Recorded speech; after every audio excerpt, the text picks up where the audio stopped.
novembro tem um grupo, depois nós também realizar com o grupo da HDNM, Urban Village Property BV, tá senhor Scott, senhor Carlos e senhor Rachel Marta, que nós compreendemos que nós não conseguimos observar.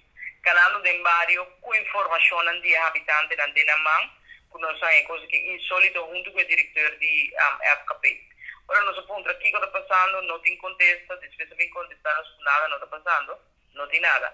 Nós vem compreender ora de informação que nós que tem carta firmada por dia 3 de dezembro, que não vai vender e casa aqui, e propósito da para criar resort, village turístico.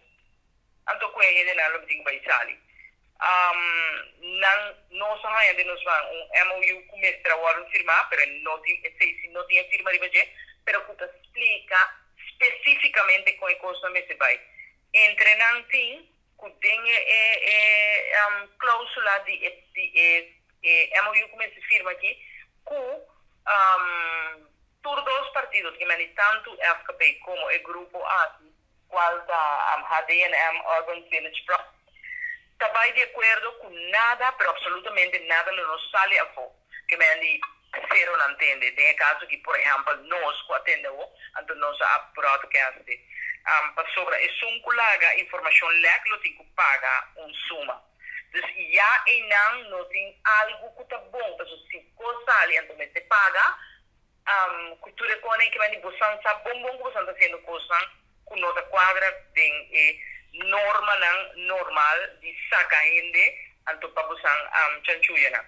Então ainda não está então nós chama barrio então barrio apresenta masal contundente de tour su dissertação com na atrás na experiência andilante que está passando com que saca não sabe conta chama na casa diz na hey quanto caso o câmara tem, que de FKP não sabe quanto caso, o caso do monumento, etc. Que não mesmo não tem nenhum flow ideia com o caso do Detroit. Que could be the next step?